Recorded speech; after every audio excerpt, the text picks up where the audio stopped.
সকলকে শারদীয়ার আগাম শুভেচ্ছা জানিয়ে শুরু করছি আজকের পুজোর আড্ডা। পুজোর বেশ কয়েকদিন বাকি এখনো, কিন্তু ইতিমধ্যেই আপনারা জানেন বিভিন্ন পুজো মণ্ডপে দেবী প্রতিমার আগমন ঘটেছে এবং সেই সঙ্গেই আগমন ঘটছে দর্শনার্থীদের। শয়ে শয়ে হাজারে হাজারে মানুষ ইতিমধ্যেই বিভিন্ন পুজো মণ্ডপে ভিড় করছেন এবং পুজোর যে একটা বাতাবরণ সেটা কিন্তু ইতিমধ্যেই শুরু হয়ে গেছে। আর ভিড় হচ্ছে বিভিন্ন জায়গায়, কিন্তু গত 3 বছরে যেখানে সবচেয়ে বেশি ভিড় হচ্ছে সেইখানে আমি এখন বসে আছি। ঠিকই ধরেছেন, কল্যাণীতে। আমি এই মুহূর্তে বসে রয়েছি কল্যাণীতে, আর আমার সঙ্গে রয়েছেন কল্যাণীর পুরপ্রধান, সাংস্কৃতিক জগতের একজন বিশিষ্ট মানুষ এবং একজন বিশিষ্ট ক্রীড়া ধারাভাষ্যকার ডক্টর নীলিমেশ রায়চৌধুরী। নীলিমেশ দা, স্বাগত জানাই এই অনুষ্ঠানে। আজকের পুজোর আড্ডায় প্রথমেই কল্যাণীবাসীদের কথা বলবো। এখানে একটা উন্মাদনা, একটা উত্তেজনা। এই গত 3 বছর ধরে লক্ষ লক্ষ মানুষ এসেছেন, কিন্তু যেমন উত্তেজনা উন্মাদনা রয়েছে, স্থানীয় মানুষদের মধ্যে আবার কিছুটা দুশ্চিন্তা উদ্বেগও রয়েছে। এই বাড়ি থেকে বেরোতে পারবো কিনা, কোন রাস্তা বন্ধ হয়ে যাবে, কতটা ভিড় হবে। তো আপনি পুরো প্রধান হিসেবে, অর্থাৎ কল্যাণীর ফার্স্ট সিটিজেন হিসেবে কতটা উত্তেজিত, নাকি একটু উদ্বিগ্ন, একটু টেনশনে? আপনার অনুভূতিটা এই মুহূর্তে কি রকম? আসলে যে শব্দ তিনটে ব্যবহার করলে, তিনটের কোনোটাই আমি আমার ক্ষেত্রে প্রয়োগযোগ্য নেই। কারণে উত্তেজিত নেই, আমি আনন্দিত। উদ্বিগ্ন নেই, আমি জানি স্বাভাবিক সব ঘটবে এবং মানুষের তো অসুবিধা কিছু হবে। খ্যাতির তো বিড়ম্বনা থাকতেই হবে। সে খ্যাতি যেটা কল্যাণী অর্জন করেছে, তুমি যে 3 বছর আগে ঘটনা যে যদি দেখো পিছনে হেঁটে, তাহলে দেখবে তার থেকে আজকের যে পুজোর যে আয়োজন, তার মধ্যে বৈচিত্র্য আছে। সেই বৈচিত্র্যের সিংহভাগটা কিন্তু কল্যাণী শহরবাসী যারা, তারা মানবিক দিক থেকে সমর্থন করেন। তবে দুশ্চিন্তা যে 3টে শব্দ আমার জন্য প্রয়োগ করেছিলেন, 3টেই কল্যাণীবাসীর ক্ষেত্রে প্রয়োগযোগ্য। তারা আতঙ্কিত, তারা উদ্বিগ্ন, তারা চিন্তিত। আমার কাজ তাদের এই 3টে প্রশ্নের সমাধান করে দেওয়া। অবশ্যই আমরা সেই সমাধানের কথা একটু পরে আসবো, তবে তার আগে এই যে আনন্দ, এই যে উন্মাদনা, এই গত 3 বছরের মধ্যে এটার যে এরকম একটা উত্থান, এরকম একটা রাইজ, এটা কি করে হলো? দেখো, প্রত্যেকটা যে কালচার, মানে কি কালচার তো পেছিয়ে থাকে না। যত সংস্কৃতি বিপ্লব ঘটে, স্তরে স্তরে সংস্কৃতি এগোতে থাকে। শিল্প তার ভেতর দিয়ে নিজের অভিমুখগুলোকে পরিবর্তন করতে থাকে। দুর্গোৎসব শিল্পের সেই অভিমুখ, যেখানে বৈচিত্র্যের বর্ণময় ছড়াছড়ি, যার ফলে যা দেখে এসেছি তার থেকে আমাকে ব্যতিক্রমী হতে হবে। এই ভাবনাটা পুজো আয়োজকদের প্রথম দিককে যা ছিল, এখন তার থেকে ভিন্ন ধরনের হয়েছে। মানে এই নয় যে যার অর্থ আছে ঐশ্বর্যের আস্ফালন ঘটাবেন, তেমন নয়। ঐশ্বর্যের ভেতর দিয়ে শিল্পের পরিস্ফুটন ঘটবে। কল্যাণী তারই আকর্ষণে মানুষকে ডেকে আনছে। কলকাতার থেকে মানুষ আসছেন কিন্তু কল্যাণীতে ওই যে নতুন নৈবেদ্য সাজিয়ে পূজার আচার, তাকে দেখার জন্য। এক প্রাপ্তি, মহৎ প্রাপ্তি। কলকাতার থেকে মানুষ প্রথম থেকেই বলতে বলেন, কলকাতার ঠাকুর এখন দেখার আগে কল্যাণীর ঠাকুরের কথা ভাবেন। অমুক মণ্ডপে বা প্যান্ডেলে কি হচ্ছে দেখার জন্য আগ্রহী হয়ে থাকেন। সেটাই প্রাপ্তি। ধরুন, সুদূর উত্তর বাংলা থেকে, ঝাড়খণ্ড থেকে, বিহার থেকে, রাজস্থান থেকে মানুষ আসছেন। ছোট্ট একটা অভিজ্ঞতা একবার তোমায় বলে দিই। আমি বছর 2 আগে এই তোমার পুরনো যে আমাদের থানা, কল্যাণী থানা, ওর বড় দাঁড়িয়ে আছে সন্ধ্যাবেলা, প্রচুর ভিড়, চতুর্দিক থেকে লোক আসছেন। একটি লোক হাঁপাতে হাঁপাতে এসে দাঁড়িয়েছে। একটা গাড়ি ছিল, গাড়ি বলতে এসপির গাড়ি, এসপির পা ভাঙা ছিল, তদানীন্তন এসপি, ওই গাড়িটা ওখানে দাঁড় করানো ছিল। তো এসে হাঁপাচ্ছে, তো জিজ্ঞেস করছি কি হলো, তো বুঝতেই পারছে না কি ব্যাপার। বলো, উনি বম্বে থেকে ফ্লাইটে এসছেন কল্যাণীর উৎসব দেখার জন্য। এয়ারপোর্ট থেকে সোজা এসছেন এবং রাতের ফ্লাইটে, লেট নাইটের ফ্লাইটে উনি আবার বম্বে থেকে যাবেন। এই জায়গায় পৌঁছে গেছে কল্যাণী। তো কল্যাণীতে এত মানুষ আসছেন, প্রতিদিন কয়েক লক্ষ মানুষ আসছেন, তো এই মানুষদের জন্য কি ব্যবস্থা নিচ্ছে পুরসভা? দেখুন, বেশিরভাগ ব্যবস্থাপনাটা কিন্তু পুলিশ প্রশাসনের ওপর, কারণ এই জায়গাটায় শান্তি শৃঙ্খলাটা হচ্ছে মূল, দর্শককে নিয়ন্ত্রণে রাখাটা হচ্ছে আরেকটি, 3 নম্বর হচ্ছে পরিবেশকে শান্ত রাখতে গেলে পারিপার্শ্বিককে নজর রাখতে হবে। যারা পয়সা খরচা করে ব্যবসা করছেন, যারা বসেছেন পুজোটাতে ব্যবসা করে অর্থ উপার্জন করে এই ভাবনা নিয়ে, তারা যেন কোনোভাবেই তাদের যে ধারণা হয়তো যে মাত্রায় পৌঁছবে ভাবে হয়তো পৌঁছতে পারবে না, কিন্তু ব্যবসা যেন কোনো সময় বাধাপ্রাপ্ত না হয়। তো এই সবটা দেখার জন্য পুলিশ প্রশাসনের সাথে আমরা বসেছি, আলোচনা করেছি, এবং পুলিশ প্রশাসন যেভাবে আমাদের কাছে সহযোগিতা সাহায্য চেয়েছে, আমরা এখনো পর্যন্ত সেইভাবেই সাহায্য করে চলেছি। সমস্যা যেটা ছিল, সমস্যা এখন আমাদের যেহেতু শহরটি 2 ভাগে ভাগ আছে, এ ব্লক বি ব্লক, কিন্তু 2 ভাগের সংযোগ রাস্তা কিন্তু একটি রাস্তা, পরে গিয়ে ভাগ হয়ে 2 হয়ে যাচ্ছে, কিন্তু মূল রাস্তা একটি। এবার ওদিক থেকে এইদিকে আসতে গেলে স্টেশন থেকে যে লোক আসছে কাতারে কাতারে, এরা যখন ঢুকছে তখন কোনো গাড়ি, কোনো টোটো, অটো, এরা কিন্তু ওই রাস্তায় যদি ঢুকে পড়ে তাহলে কিন্তু যানজট তো হবে, মানুষও দাঁড়িয়ে পড়বে। তো এই ব্যাপারে শুনছিলাম যেটা, যে আরেকটা রাস্তা তৈরি হচ্ছে, তো সেই রাস্তাটার কি খবর? সে রাস্তাটা আমরা তৈরি করছি, হচ্ছে বা হয়েছে, বা মানে হচ্ছে বলছে এই কারণে সম্পূর্ণরূপে করতে পারিনি। বৃষ্টি দেখেন, গত 3 মাস ধরে 90 থেকে 100 দিন টানা বৃষ্টি হয়েছে। আমরা ওই রাস্তাটাকে পুজোর আগে ঠিক করে দেবো ভেবেছিলাম, সম্পূর্ণ করতে পারিনি বটে, কিন্তু যান চলাচলের জন্য উপযুক্ত। যান বলতে টোটো, অটো, স্কুটি ইত্যাদি গাড়ি, প্রয়োজনে একাত্তি গাড়ি হয়তো চলতে পারে, দিনের বেলায় চলতে পারবে, সন্ধ্যের পর গাড়ি চলার ক্ষেত্রে নিয়ন্ত্রণ বিধি আলোপিত হচ্ছে।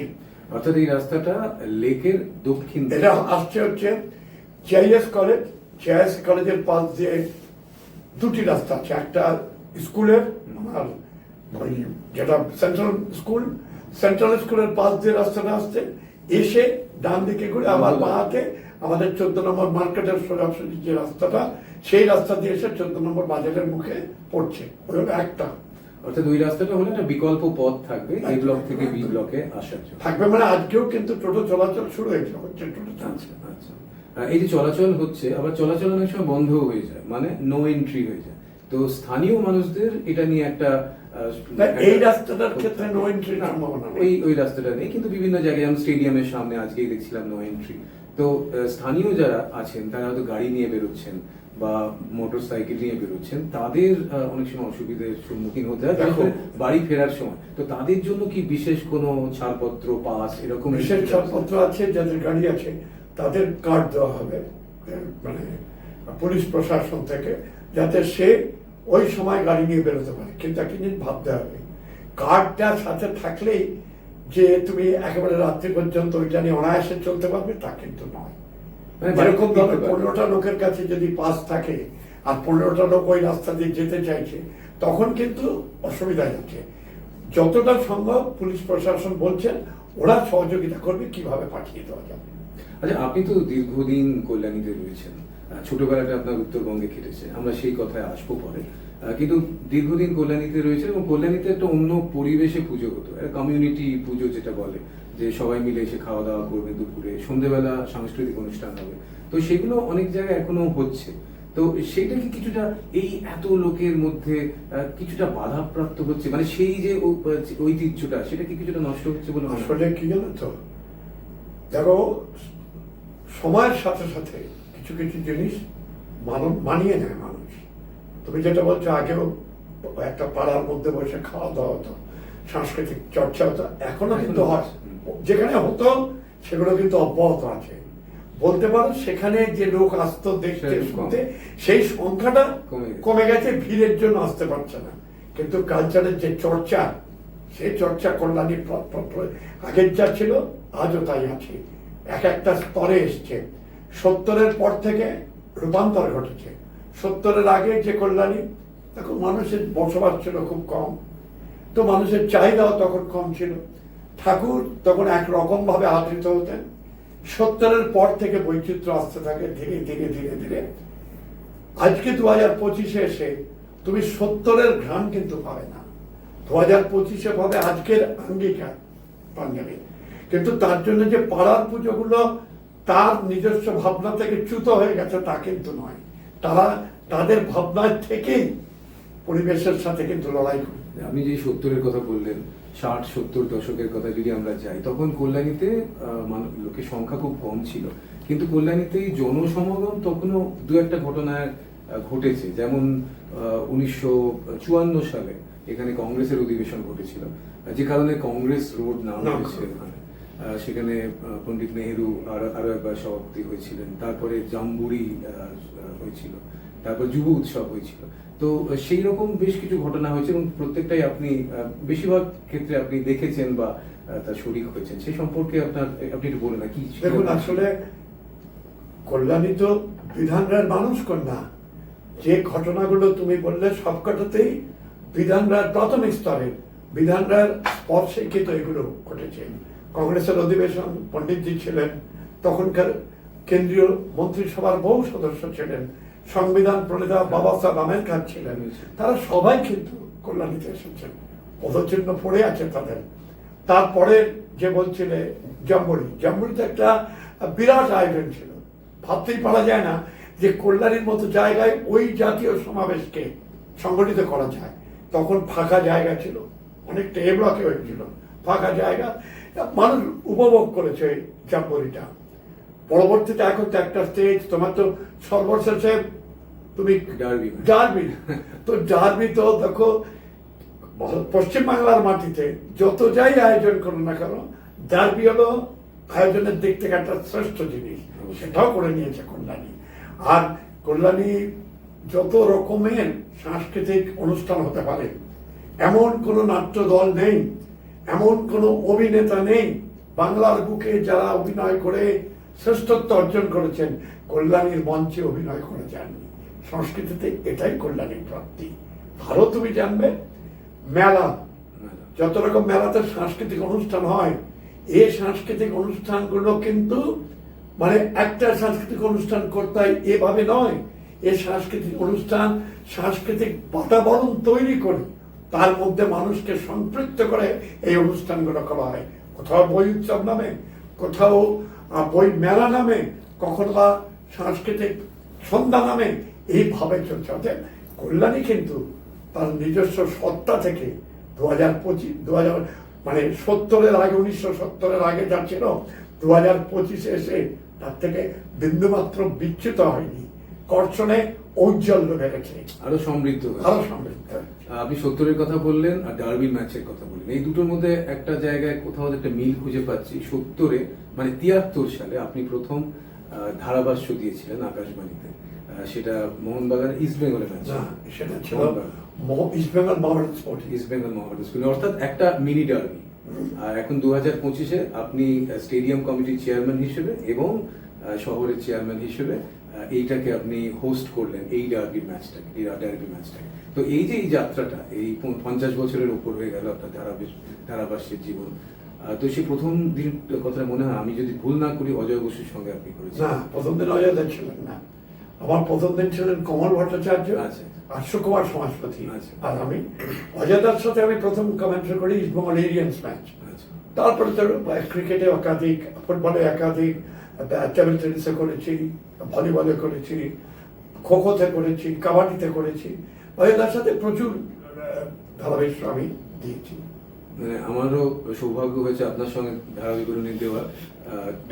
সৌভাগ্য তোমার না আমার, সেটা তো ডুরান্ড কাপে আপনার সঙ্গে সুযোগ হয়েছিল কল্যাণীতে এবং ইডেন গার্ডেন্সে সেই বিখ্যাত পিঙ্ক টেস্ট, যেটা ঐতিহাসিক টেস্ট, প্রথম দিবারাত্রি টেস্ট ম্যাচ শুধু ভারতবর্ষে না, ভারতীয় উপমহাদেশে। তো সেখানে আকাশবাণীর হয়ে আমরা ধারাবিবরণ দিয়েছিলাম। তো এই যে রেডিও থেকে টেলিভিশন, আপনি তো দুটোতেই করেছেন। তো আপনি, আমি যতদূর জানি, আপনি রেডিও কমেন্ট্রি করতে আরো বেশি সত্যি বলতে তুমি ভারতবর্ষের প্রথম শ্রেণী ভাষ্যকারদের অন্যতম। ঘটনাটা হচ্ছে, রেডিও ধারাভাষ্যের একটা মুক্তাঙ্গন। তুমি যখন চোখ খুলে ধারাভাষ্য দেবে, প্রাণ খুলে কথা বলতে পারবে। আর রেডিওতে যখন টিভিতে যখন বলবে, তুমি অনুমান করে কোনো কথা বলতে গেলে পিছন থেকে হাত নাড়বে, অর্থাৎ ওই বক্সের মধ্যে তুমি থাকো, বক্সের বাইরে যেও না। মনিটর দেখতে হবে। নির্দেশ নিয়ে ধারাবাহিক চর্চা করা যায় না, দর্শকের মনও পাওয়া সম্ভব নয়, তাই না? আচ্ছা, আপনার ধারাবিগুলো নিয়ে আমরা জানি এক ভাষার প্রয়োগ, যেটা একটা সময় কিংবদন্তি অজয় বসুর ছিল। অজয় বসু আপনাকে ভাষার জন্য প্রশংসা করেছিলেন, যদি খুব ভুল না করি। তো সেই ভাষার প্রয়োগ আপনি করেন। আজকে দেখা যাচ্ছে বাংলার ধারা বিবরণীতে অনেক ইংরেজি শব্দ এসে যাচ্ছে। আমরা ক্রস বলছি, গ্রাউন্ডার বলছি, সাইড লাইন বলছি, পার্শ্বরেখা বলছি না। তো এটা কি আপনার মনে হয় এটাও কি আস্তে আস্তে বিবর্তন হচ্ছে? তাহলে আর বাংলা ধারাভাষ্য থাকছে না। বাংলা ধারাভাষ্য এখন যে ধারাভাষ্য হচ্ছে, ওটা হচ্ছে খিচুড়ি ধারাভাষ্য।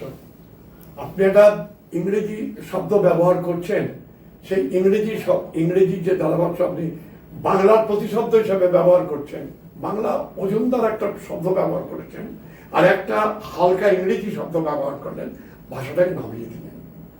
বললে ইংরেজি ধারাভাষ্য দাও, কতগুলো আপনি পারবেন না, ওভার শেষ। ওভারের বাংলা তো আপনি করতে পারবেন না, করতে হবে আউটের আপনি ইয়ে করতে পারবেন না। যেটা আমার কাছে একদম বাংলায় চেয়ার টেবিলের মতো বাংলা দিয়েছে, চেয়ার টেবিলের মতো স্টান করেছেন বলতে তার কোনো বাংলা হবে না। মানে যে পরিভাষাগুলো চেয়ার বলি, টেবিল বলি, তেমনি এটাও কিন্তু ধারাভাষ্যের মধ্যে বাংলা ভাষার সাথে সম্পৃক্ত হয়ে গিয়েছে।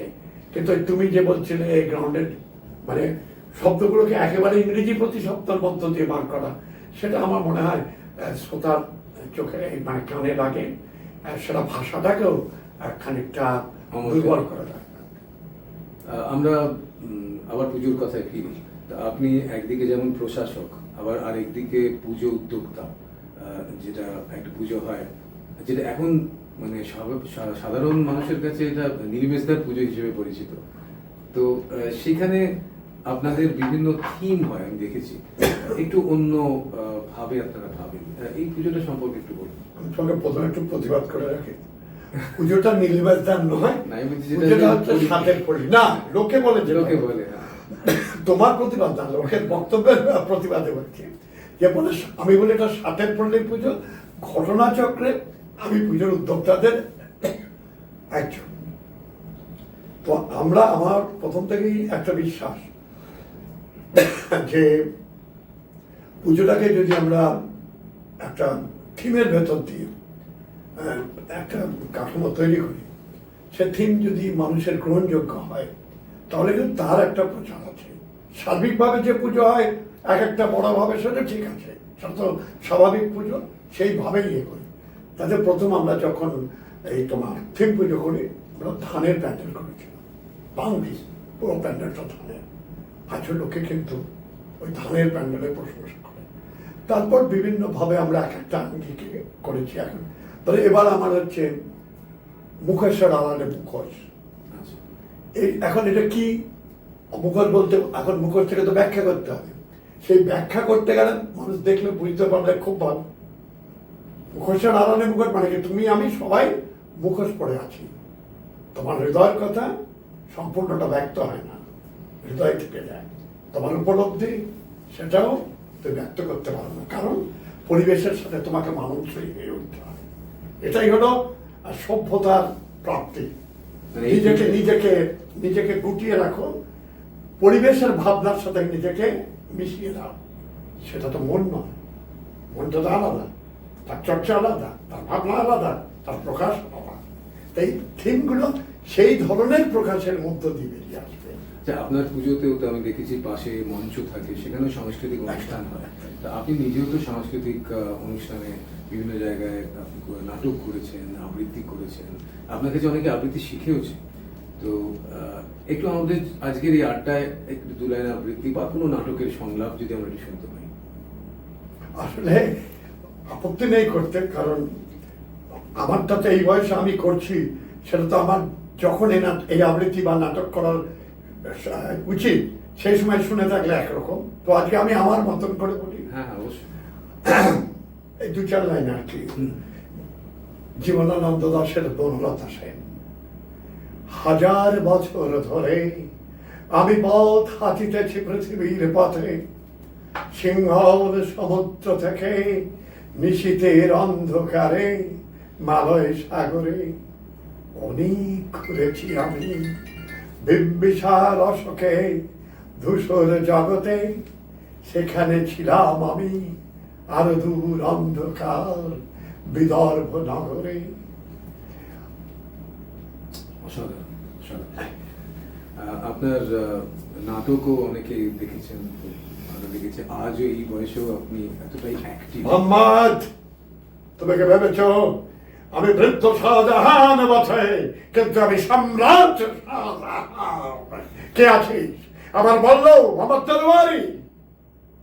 কেউ নেই, কেউ নেই। তবু যদি জানা একবার আমাকে দুর্গের বাইরে দিয়ে যাস, এখনো এখনো আমার জয়ধ্বনিতে আকাশ বাতাস কেঁপে উঠবে, আর ঔরঙ্গজেব ভয়ে মাটিতে শিখিয়ে যাবে। অসাধারণ, অসাধারণ। এই এই বয়সে আপনি এতটা অ্যাক্টিভ, একদিকে প্রশাসনিক দায়িত্বে, পাবলিক লাইফে রয়েছেন, তার সঙ্গে নাটক, থিয়েটার, কমেন্ট্রি, সেই সঙ্গে ক্রীড়া প্রশাসক, এত কিছু সামলে মানে পারিবারিক জীবনে কতটা সময় দিতে পারেন? এটা কিন্তু মানে তুমি যদি বলো মানে একদম পয়েন্ট টু পয়েন্ট, আমি পরিবারকে নিয়েই চলি। অর্থাৎ আমি যে কাজ করছি সর্বদাই ভাবছি পরিবার আমার সাথে আছে। শক্তি না থাকলে তার প্রকাশ ঘটবে না। পরিবারের প্রতিটি লোক হচ্ছে আমার শক্তি, ভিতর থেকে জ্বালিয়ে দিচ্ছে। তুমি জানো যে বলতে শিখা জ্বলছে, এ নিজে জ্বলছে না তো, এখানে জ্বালানো হচ্ছে। এই যে জ্বালানোর দিকটি যে পাচ্ছে, সেই তেজটা আমাকে কিন্তু আমার পরিবার দেয়।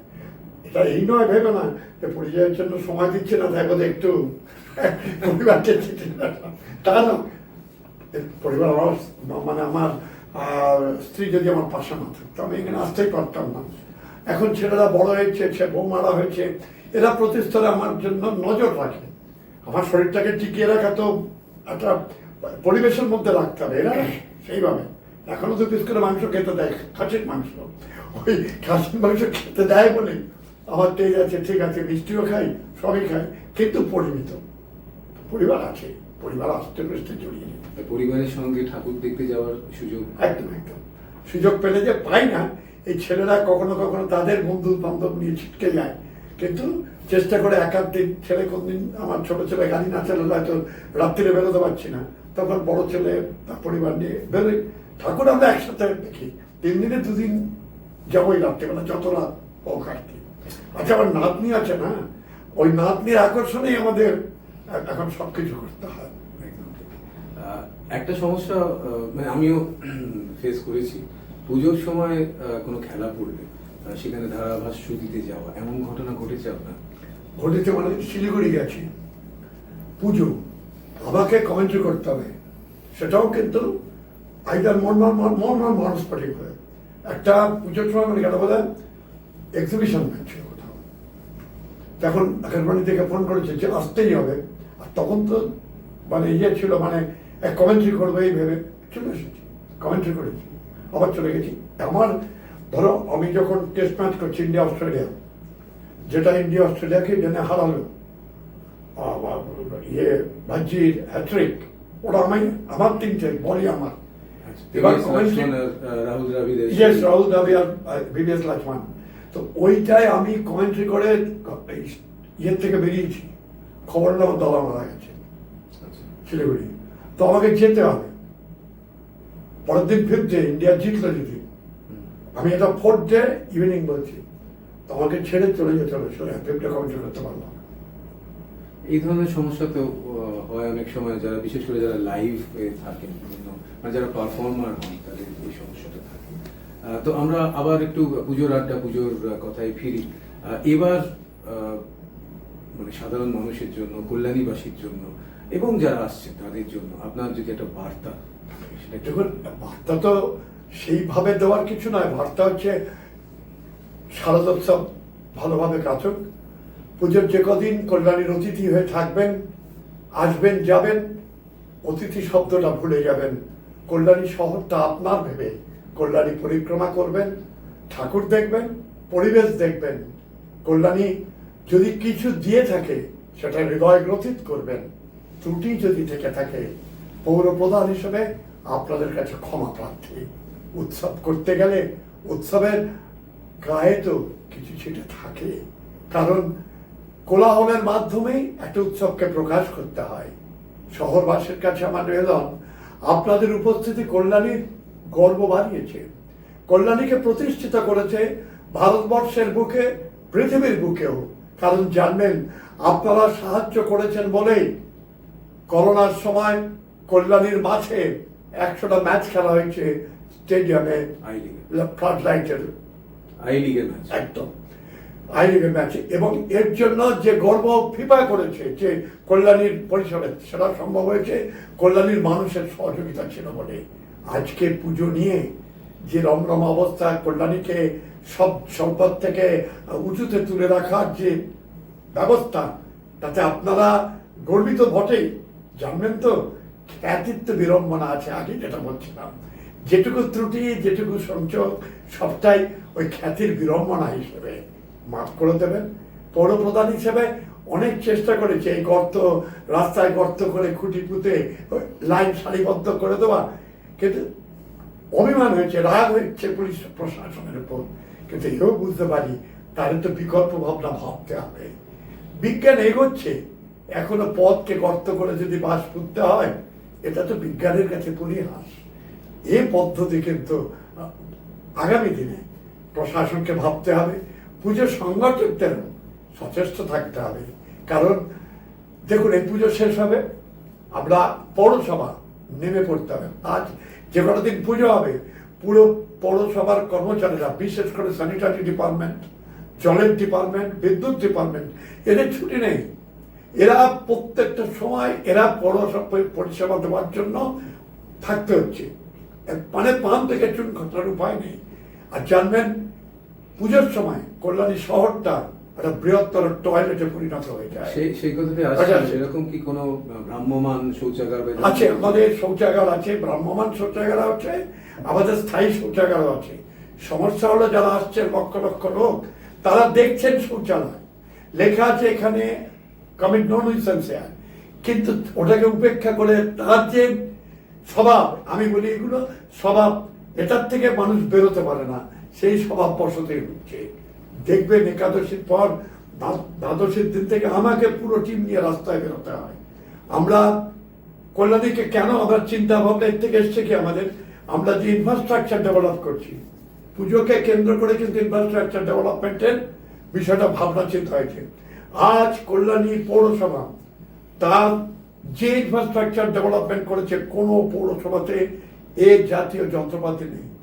মানে সোয়ারেজের বলুন, ওয়াটার লাইন বলুন, ইলেকট্রিসিটি বলুন, আপনার গাছ কাটবে, আগে লোককে গাছে উঠে গাছ কাটতে হতো, এখন ল্যাডার সিস্টেমে ওখানে গিয়ে গাছ কেটে। অর্থাৎ পরিষেবা দেওয়ার জন্য যা যা পরিকাঠামো দরকার ম্যাক্সিমাম, এই আজকেই একটা গাড়ি আমার নতুন ঢুকেছে, বুঝছেন, মানে দাম প্রায় মানে 50 লাখের ওপরে।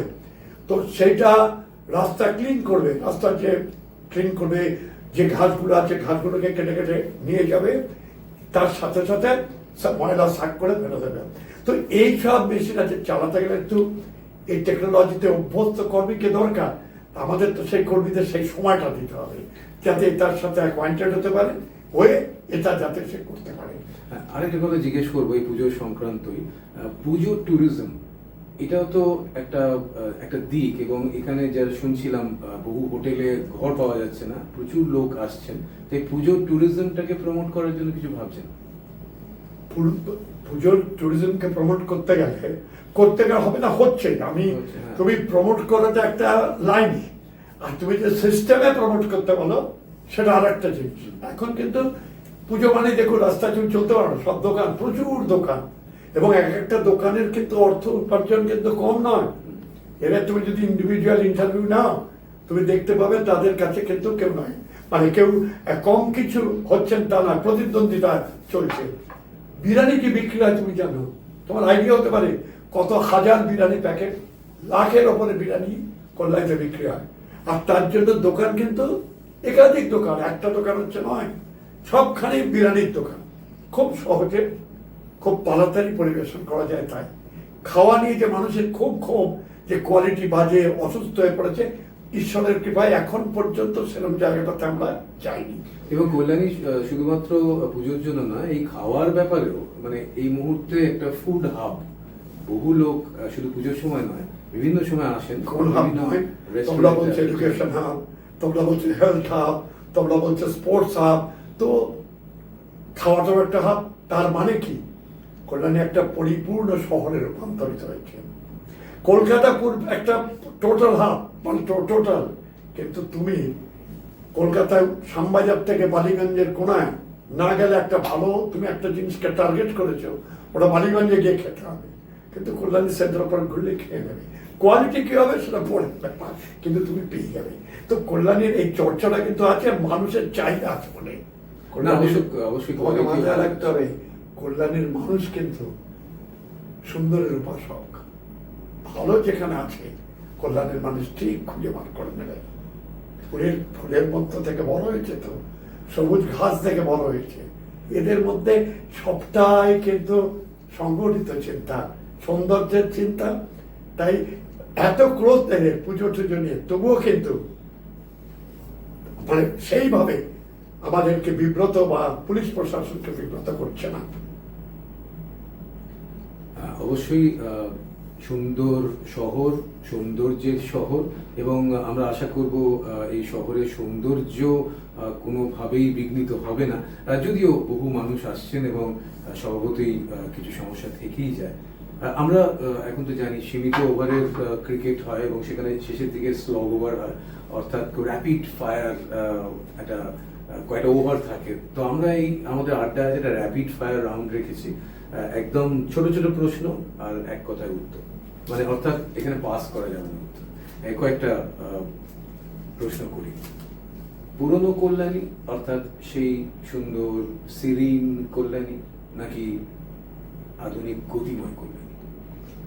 অবশ্যই সমর্থক গতিময়ের কল্যাণী, তবে পুরনো কল্যাণীকে বাদ দিয়ে নয়, একটা পাটাতনের উপর গতিময় দাঁড়িয়ে আছে।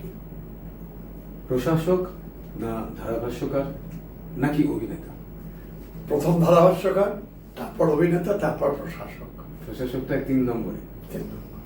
কারণ হচ্ছে প্রশাসক সাময়িক, ধারাভাষ্যকার অভিনয় আমার জন্ম থেকে আছে, আমি যতদিন ভাববো ততদিন করে যেতে পারবো, ওটা আমার স্বাধীনতা আছে। ধারাভাষ্যের কথা যখন বললেন, আরেকটা প্রশ্ন এসে যায়, ক্রিকেট না ফুটবল? করতে ভালো লাগে ক্রিকেট, এ বিষয়ে কোনো সন্দেহ নেই। মানে আমার যেটা, ধরো তুমি বলে আমরা শর্ট বললাম, ব্যাটা বলে লাগলো হচ্ছে সুখের খুশির বিহুবল বিলাস, তো এ তো আমি ফুটবলে বলতে পারবো না। ব্যাটার বলে লাগলে সুখের খুশির বিহুবল বিলাস বলতে পারলাম, এটা ফুটবলে বলা যাবে না। তো ওইটি তো আনন্দ, ওই শব্দটা ব্যবহার করলাম, তুমি শুনলে তুমি কিন্তু তাকে মানলে। অবশ্যই, এবং এই ধরনের ভাষা আরো যাতে থাকে সেই দায়িত্ব কিন্তু আপনাদেরও, মানে আপনাদেরও শেখাতে হবে নতুন। তোমাকে আমার ধারাবাহিক নিয়ে বেশি বলার নেই, কারণ তুমি কিন্তু এখন যে কজন ধারাভাষ্যকার আছে ভারতবর্ষে তার অন্যতম। সব কটা খেলাতে তুমি পাস করেছো অডিশনে, এবং তুমি সব কটা খেলাতে কিন্তু ধারাভাষ্য দিচ্ছ। আমি এটা আজকে যে ইন্টারভিউ তোমার কাছে দিচ্ছি, এটা আমার প্রাপ্তি।